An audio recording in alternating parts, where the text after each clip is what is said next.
ক্ষমতায় যাইতে না যাইতে 1 বছর নাই পুষতে দেখা যায় যে এদের বাড়ি 2 তলা 3 তলা বাড়ি, পাশায় নিচে 10,000 কোটি টাকার গাড়ি, ঢাকায় 2-3টা বাড়ি।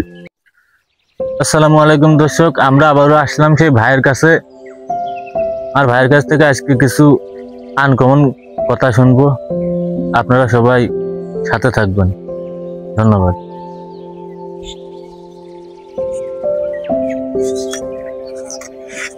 আসসালামু আলাইকুম ভাই। ওয়ালাইকুম আসসালাম ভাই, কেমন আছেন? আলহামদুলিল্লাহ ভাই, ভালো আছি। কি করতেছেন? না ঘাস কাটতে আইছি। আপনাকে কিছু প্রশ্ন করবো, করতে পারবো? জি বলেন।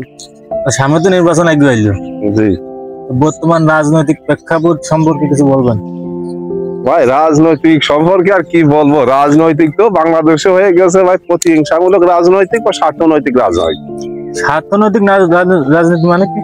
স্বার্থনৈতিক রাজনৈতিক বলতে বোঝায় যে এখন আমরা এই যে সামনে নির্বাচন মনে করেন, এই নির্বাচনে আমরা বিভিন্ন নেতাবিন্দু আইসে দেখা যাচ্ছে যে গ্রাম্য মহল্লা এলাকায় আইসে আমরা বিভিন্ন প্রতিশ্রুতি দিই যে আমরা এখানে এমপি অলিভারে আপনার এলাকায় রাস্তা করিয়ে দেবো, মসজিদ করে দেবো, মাদ্রাসা করিয়ে দেবো, আমরা আপনাদের এলাকায় ব্রিজ কালভার্ট ব্রিজ করিয়ে দেবো, বিভিন্ন কিছু প্রতিশ্রুতি দেয়, মাদ্রাসা করিয়ে দেবো।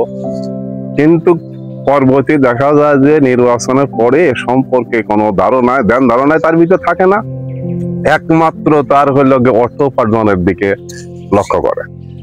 আর প্রতিহিংসামূলক রাজনীতি এবং এইগুলো লক্ষ্য করার উদ্দেশ্যই দেখা যায় যে নির্বাচনের আগে নেতাবিন্দুর আগে ঘরে চালের টিনও এদের ঠিক মতো নাই, টিনের চাল, চাটার বেড়া।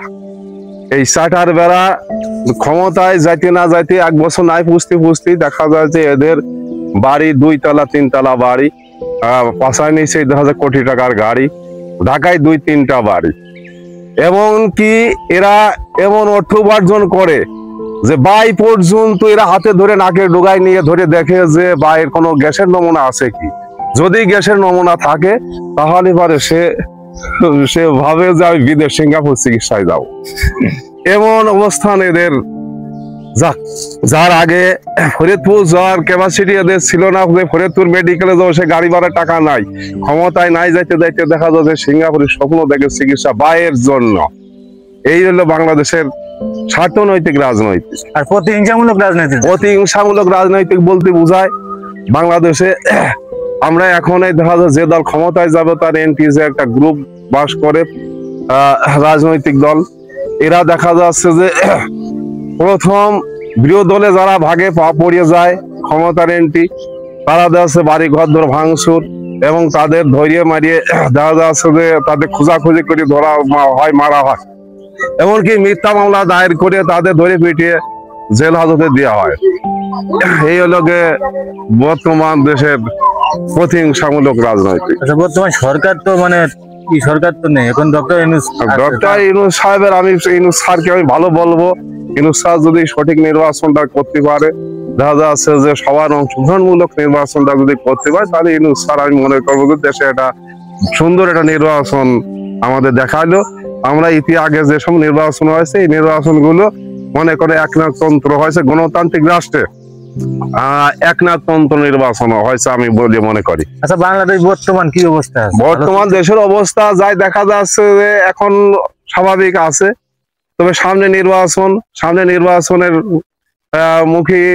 মুখোমুখি এখন যে কি হবে না হবে পরবর্তী বোঝা যাবে, পরবর্তী দেখা হলে পরে আপনার সাথে সম্পর্কে আমি কিছু বলবো। দর্শক, আপনারা সবাই শুনলেন তার কথা।